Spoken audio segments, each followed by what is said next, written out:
Why do you always make such horrible decisions in horror movies? It's not cool to split up. Why do you freak out when black people are cast to play white fictional characters? What's the big deal if Idris Elba plays James Bond?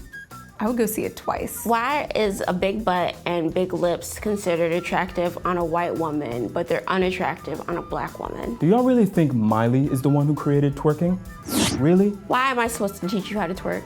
I don't know how to twerk. Why is it that white people always act as though they have discovered a new trend when people of color have been doing it for virtually years? Why is it when a black woman wears her hair natural, it's seen as inappropriate, but when a white woman does, it's praised? This is the hair that I was born with, so you wearing it as a trend is not cute. Like, can you appropriate my student loans?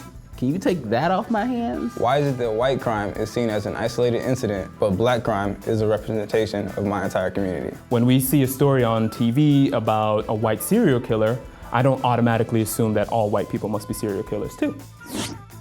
Why does talking about race make you feel so uncomfortable? Is it because you think that you'll be perceived as racist if you talk about race? You don't really believe that racism is over because we have a black president, do you? Why is it so easy for you to notice when there are no white people around, but you hardly ever notice when there are no black people around? Why is your goal to be colorblind? And there's so many different types of people in the world, yet you can't see color?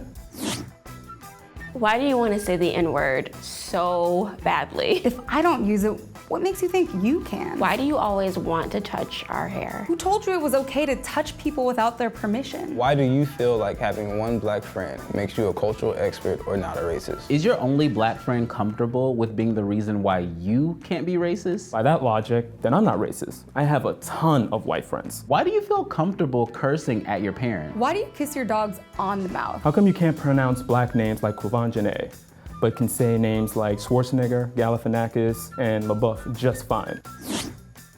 Why do you feel like all lions' lives matter, but black lives don't? Why is a lion's life in Africa more important than the lives of black people here in America? What did Simba ever do for you? I get it. Lion King was an awesome movie, but so was Selma, and so was Malcolm X. Why is it so hard for you to acknowledge your privilege? How does it feel to not be the spokesperson for your entire race at any given time? Must be nice.